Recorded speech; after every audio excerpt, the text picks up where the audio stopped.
Welcome to the Wellspring Youth podcast, where the presence of God is not optional, it's everything.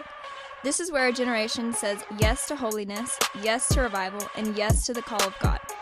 We're not here to play church. We're here to encounter the living King, to burn with truth, and to carry the fire of the Holy Spirit into every part of our lives. So lean in, get ready, because heaven is invading the earth, and it's starting with you. Vertical worship. So speaking of vertical worship, I was on the way here today, and I was just kind of like thinking, playing out, like just talking to the Lord in my head, and I was listening to the Pure album by Upper Room, and I was like, wow, this is like so good. Abby Gamboa. So like, what is your guys' current like favorite worship songs? What about you? I would say Who Else? Definitely. That one is really good. Yeah. But specifically, Abby does a cover, or I don't know if she does a cover or if she sings with Gateway. I think her and I think Gateway. it's yeah. I think like they Gateway's might have version. wrote it, but or maybe Abby wrote it. I don't know. I don't know. But I know. There's a lot of Yeah. different covers of that of it, song. yeah. Oh yeah. Which one do you like specifically? Oh, I like the one with Sarah Beth. That one was really good. Sarah Beth Smith. Yes, Yeah, Sarah Beth. so good. I love Sarah Beth. I just like discovered this song. We play it at a bunch of like our Wellspring at the end of our Wellspring Youth services. We'll play it, and I could tell. I remember hearing it the first time, and in the moment, I was like, "Whoa!" Like this song is giving a lot of language, to, like what I'm feeling right now. So, which is another way that the Lord will like help me. Like He'll give me specific songs through different seasons because I'm a musically minded person, and music speaks to me, and so like the Lord will give me like specific songs and specific seasons. So anyways, I ended up Googling the lyrics, and it's a song called Hidden by United Pursuit, featuring Will Reagan. So that one's on repeat right now. Oh, for sure. Yeah, I've really been loving that Pure album because I feel like we're in such a season of like walking in purity with the Lord and just being like so fascinated and fully dependent on Him. And a lot of those songs in that album really just like speak to that. Yeah. And just Abby really talks about in a lot of those songs how she's like, there's one that's called I'm Here, and it's just like, I'm here, like use me how you want to. And then So also good. Pure just talks about like pure worship, like coming before There's the no Lord. motives. Yeah. So good. I So think good. Dad's song was really good. I like Dad's song, too. Dad's song? Okay. And Moonflower. Yeah. They're all just And like Dad's the whole song, album. I cry every day. Me I too. know. It just like it shows like she puts word to how the Lord sees us Mhm. Yeah. in like a fatherly kind of like love. Yeah, very true. Yeah. Yeah, there's a song by Sarah Beth. Her album, what's it called? I forget. The Innocence. Beautiful Innocence. Yeah. Is that the album? I think. Well, so. the song, it's called Beautiful Innocence, and it makes me weep. Like, Mhm. Yeah. every single time. It never fails. Yeah. But I love what you're saying about the album, because, and what you were talking about, how she talks about being, like, she talks about being fascinated, and we were talking about, like, how her worship, and I don't like to put anyone on a pedestal, but like you can see certain people worshiping and being like, wow, that's like they're worshiping from a pure place. Yeah. And I definitely see that with like that album, but I think there's an order to it. Like I think it's we become fascinated and then we become pure out of fascination. Yeah. Like it's not like, oh, I'm pure, or I'm fascinated because I'm pure. Mhm. You know what I'm saying? Yeah. Like it's in getting caught up Yeah. in who he is that produces that. Yeah, because it's when you encounter Jesus that you become fascinated and you get consumed in that purifying, refining fire, and then that's what makes you pure. So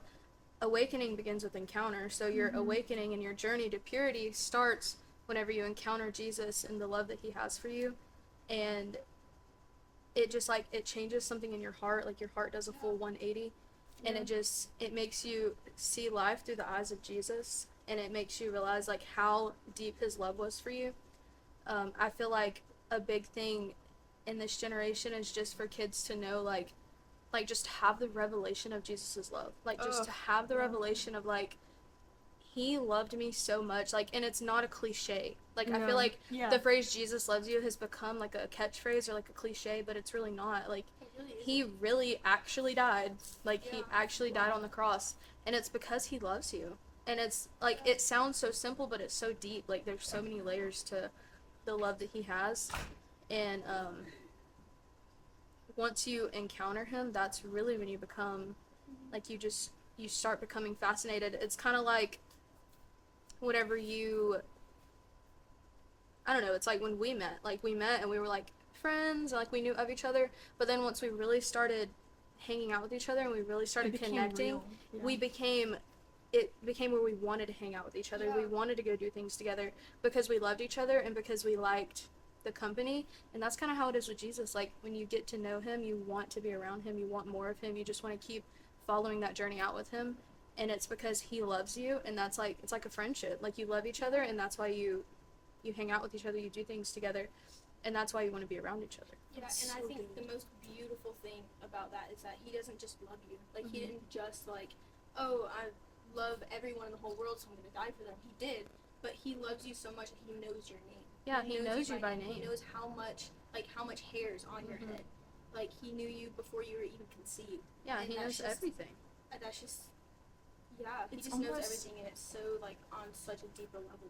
It's almost like, it's crazy that we're talking about this because this is literally like the deep work that the Lord has been doing in my heart of like, hey, this is not, like, we gotta get past the buzzwords and the buzz phrases and the celebrity culture.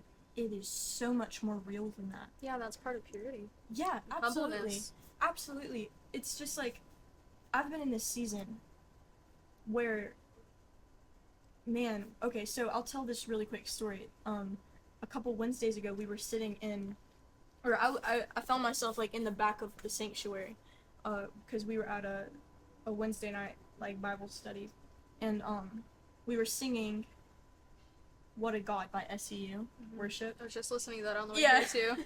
Yeah, shout out to my SEU people. Yes, I just got accepted We're today. yes, Amen. SEU students. Anyways, but we were singing. We kept tagging that part that says, "God, you are my everything. God, you are my everything," and I just like stopped for a minute, because when I worship, it's a part of that purity. It's a part of like, I don't want to just sing songs. Like, Yeah. I'm so done with that. It would break my heart for us to be able to sing songs well and not have pure hearts. Yeah, it's And a not heart let- motive. Like, Absolutely. it's the motive of the heart. Like, it's actually a very scary place to be able to sing songs well and to be able to lead worship well or preach well, and the Holy Spirit might never show up. Like, because we Yeah. can do stuff. I watched this, I'm getting kind of like down a rabbit hole, but I seen this post the other day. It was Keenan Clark, and he was talking about how we can get a lot done without the Holy Spirit, and that's a dangerous place to be. Yeah. So we were singing that part, God, you are my everything, and I felt like the Lord was like, do you really mean those words? Like, do you even know what that means? For me to be your everything? Or is the song just catchy? Right. Right. And I was like, whoa, I have heart, like, the Lord has heart surgery to do on me. Like, I have to get, like, what we say, like, on the surgeon's table and let him split that thing open. Like, it has to Yeah. come in such vulnerability to the place where he can do what he wants and he can rearrange things. And I felt like the Lord was like, how many of us really mean that? And I know, like, I love what you were saying because we get in this cycle of using buzzwords, and I remember since I encountered God, I was like, I cannot stand buzzwords and like Yeah. these catchphrases that sound good, but you have no revelation. It's just information. It's just It's just something to say. it's just something Yeah. to say to feel like you know what you're talking about. Yeah. And I've came to the place where I'm like, I don't know what I'm talking about. Like, we think we know God. No. Dude, there's so much of God. Like, it's so silly and ignorant to be like, I have it figured out. No. Like, and I feel like the Lord shows me every single day. We're not grown-ups to Jesus. We're just kids. Oh, Wow. We're just children of Yeah. the Lord, and He's our Father, and He's there to teach us and guide us. And like, you can serve the Lord for thousands of years and never figure out every aspect of Him. Like, you would never know, because it's like in Revelation where they talk about, they circle the throne and they just say holy, holy, holy, and every time they circle they see something new, and they've been doing that forever. and they don't get bored. No, they don't get bored. They only sing one song. Yeah, and and that's it's like- holy, holy, holy, and Yeah. it's Like, what is reflecting- it of us? Who am I to say, oh, I don't like that song? No. Oh, this song is boring. because it's oh, I'm reflecting done with this him. song. Oh, we've been Yeah. singing this song for 10 minutes. Can we move on? Right. And Yeah. no, and I love our church as a whole, and I love our pastor's heart behind worship, because they say, why do we sing songs for so long? It's just because we want Jesus. Like, Yeah. we just want to see His face, and we're here to give Him worship, because the only part of a service that's for Jesus is worship, and that's it. And the rest of it's for us. The word's for us, but we worship for a long time because He's worthy. He's more than worthy. Like, I feel like worthy doesn't even describe How much what He's worth. There's no words, and No. that's why we sing songs, and it's honestly, in a way, repetition washes over our minds. Like, it's almost like a renewal. Oh my goodness, and I seen this thing where it was talking about how the sun comes up every day, and we forget how beautiful it is, but God is the one who says, hey, rise again, Yeah. go again. And when you look at children, and we're talking about childlikeness, but when you look at a baby and you're like, peekaboo, Mm-hmm. and they're like, they're like, oh, you made me laugh, do it again. Yeah, they just Do they it giggle again. every Do time. it again, and they don't get bored with it, and that's they're why so it's so fascinated. important to come like a child, because, and guys, like, I am convicted about this. Like, I feel like the Lord has so confronted me with the reality of, like, you think that you're, like, what do you think? Like, you're grown? Like, Right. what are you thinking? Like, you are a child, and, like, there's so much beauty, and I have this place in my heart that really doesn't want to know everything. Like, I really just want to trust somebody who can take care of me, and, like, I don't want to carry the heavy load. Like, I Right. don't want, like, I remember being, like, a kid and, like, coming to my dad, and I was like, maybe I, like, hurt myself, but, like, I knew that because my dad was there, and he was holding me, I don't really have to worry about anything else, you know what I'm saying? Right. And another thing that the Lord's been speaking to me is, like, what you're saying about how we sing songs in repetition and we get bored and we're like, oh, me. Yeah. I don't like it. Oh, it's not making me feel good, or it's not making me. And it's like we've built this worship culture, and I'm not saying just our church, I'm saying the church as a whole. As a whole. There's so many places that we have failed to glorify the Lord, and stumbled over this, like, deception of, like, it was always supposed to be about us, but it was never supposed to be about us. Yeah, And never. and I think that sometimes we come into the presence of the Lord and maybe we cry, or maybe we feel moved, but this is my challenge for you, is, like, are you being moved by God's goodness and God's character, or are you moving yourself? Yeah, and Are like, you plastering your face on God, and you're being moved by your own inward swirl and emotions, or is it genuinely, wow, God is beautiful and I'm moved and my heart is vulnerable before Him? That's know? like Brody and Connor were just talking about that in the last episode of, like, your emotions deceive you. Yeah. And they're so deceptive.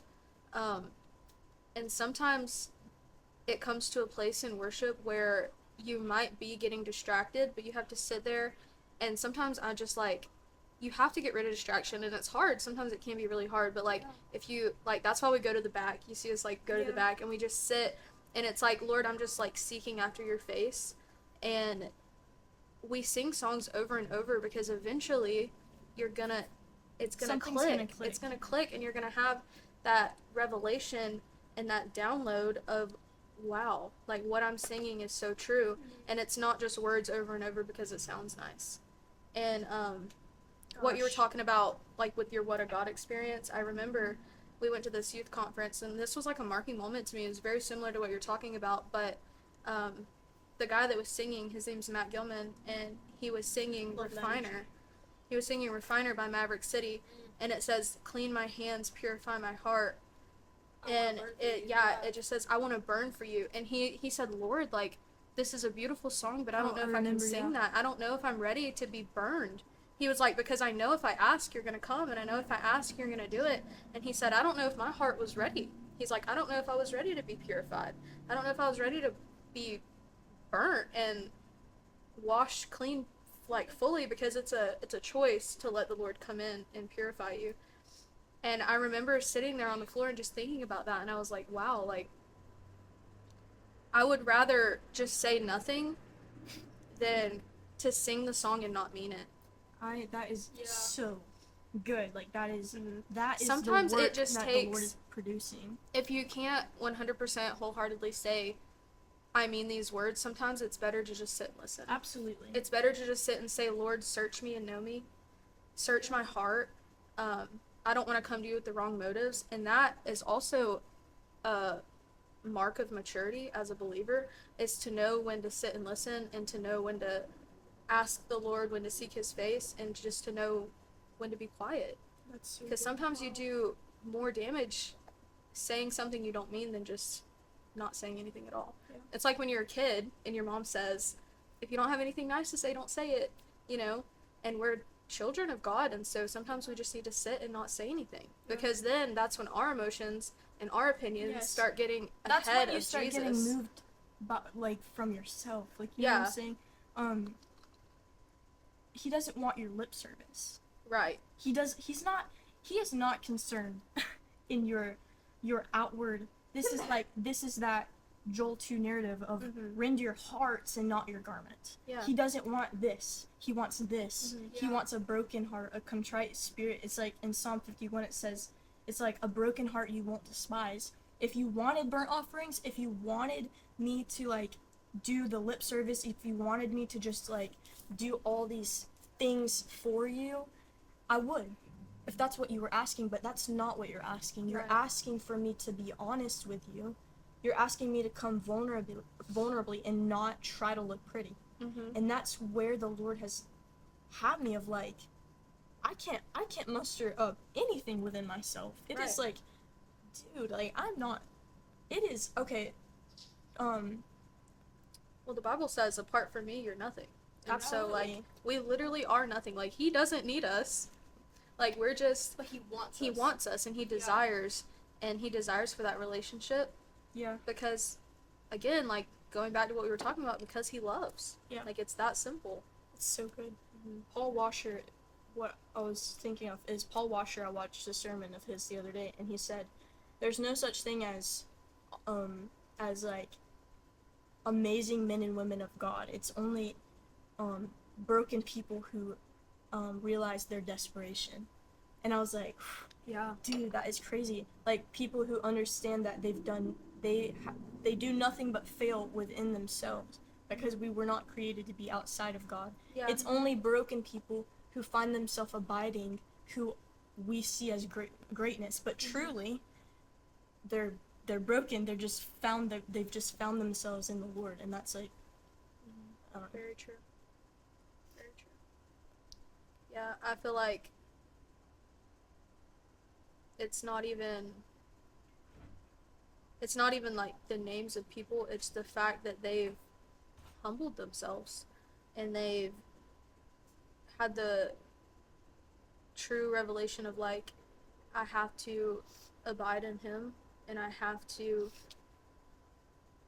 seek his face and seek his opinion about me, and not the world's opinion, because it's so easy to listen to the world, but, like, we're so quick to listen to the world, but it seems like such a burden to sit and listen for what the Lord has to say.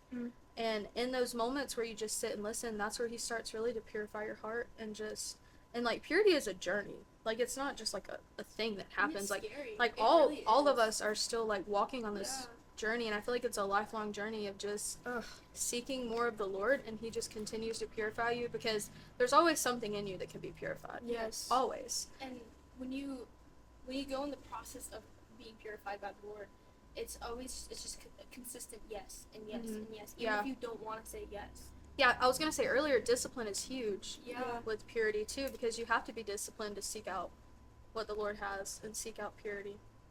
And it's also self-control, Yeah.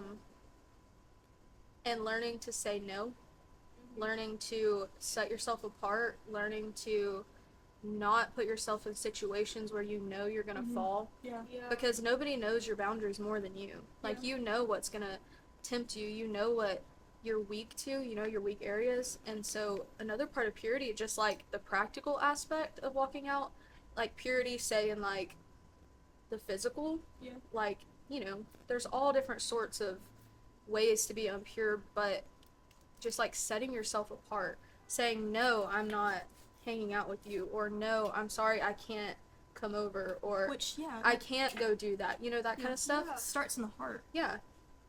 Like outward purity, when it comes to like physical purity, sexual purity, like all these things, they start with heart purity. You know what I'm Mhm. saying? I mean, Yeah. I heard somebody say one time that every yes is a no to Mhm. something else. Every time that Very you say true. yes to God, you're saying no to the world. Like it's a step towards the Lord, is like Mhm. a turning away from the things of the world. And sometimes walking in purity too is like doing the uncomfortable, or doing the things you don't want to do, or doing the things Yes. that aren't the normal. Like, something that just comes to mind is like the way we dress. Like, we could be dressed any way we wanted. Like, we could conform to the world, but we choose to dress in a way that's honoring and pleasing to the Lord, and that's pure and modest. And there's like so many different aspects in life of like ways to like Absolutely. outward purity. But I mean, sometimes I look in the mirror and I'm like, wow, I'm really dressed like a boy right now. But it's Hey. like the purest, and like, you know, it's not going to be distracting. So One last thing, because I'm sure we need to wrap it up soon. probably. But I remember I was on the way here, and like when I say this, I'm so serious. I'm in the midst of it. Yeah. I am not. We Struggling. are not past anything that we're talking. We're talking about it because it is our reality. Yeah. And like I was on the way here. I'm a crier. I was crying. I was just talking to the Lord, and I was like, because there is this like narrative that the world tries to push of like, okay, well, you get saved and then you grow, and then you are growing, but growth doesn't always look like getting like stepping up on Yeah. like sometimes it looks like, actually it should look like Lord, take me stooping lower. low, and then Yeah. stooping low again, and then how much lower can I stoop, like how much closer to his feet can I come, like and sometimes like I feel this is just like the picture that I'm seeing is like Jesus and me at his feet, and then as soon as I start to like be like, all right, I'm gonna move from this place, like I'm gonna get up, he's like, I never asked you to do that. He's like, because I'll start trying to get up to go do work like Martha, and he's asking me to be more like Mary and sit there and listen. And I told him, I was like, Lord, I don't know if I'm ever gonna not be the one, like I don't know if I'm ever gonna be past weeping at the altar, because I was like thinking, and I was like, people probably think I'm crazy because I feel like I'm so broken sometimes before the Lord, all the time. Yeah. And like sometimes I just feel like I'm just this mess of a person. I'm being so vulnerable, but like I just feel like I'm this mess, and the Lord is like, no, like you are right where I want you. Like this is now that you're here in this place, now I can build you up into what I want you to be. Yeah, we need to be okay with not being seen by the world, but being known by Yes. the Lord. Like, it's Yes. okay if you're only known by God. Like, Yes. if no one ever knows your name, if it no means one being ever unseen. sees, like, the work of your hands, like, it's okay. Yes. Like, if the highest place I reach is Is at your the feet of feet. Jesus, Yeah. Yeah, done it all. that's everything. Like, and I feel like, too, that whole song as a whole is like, can I even sing that? Yeah. It's like, can I even sing It's confronting. if the best thing that I've seen is your glory? Because that is the best thing we can see. Is that enough? Yeah, because sometimes Like, if we he sing it and we never don't showed believe his it. face again, would Yeah. we be okay? Right. Because, like, we sing it in these moments of, like, you're in this glorious moment, you're in this, like, heart We have posture no of worship. clue what we're singing half the Yeah, time. but, like, if you were to be put in this foreign country and then Jesus never showed his face again, would you be okay? Right. Like, would you Yeah. would you hold on to that in your heart, or is Yeah. it just a moment that you're gonna walk away from and not remember? Yeah. So Such a good conversation. yeah. I just love the friendship that we have and that we Me too. carry. Yeah. We go way back. We do go way back. Way back. And I feel like I just love that. We've all like grown. uh-huh. Like we all three went through like a part in our life at the same time, Mhm. which is crazy, and we all fell apart at the same time. And Yeah. then it was just like a Like domino effect. 3-stranded cord.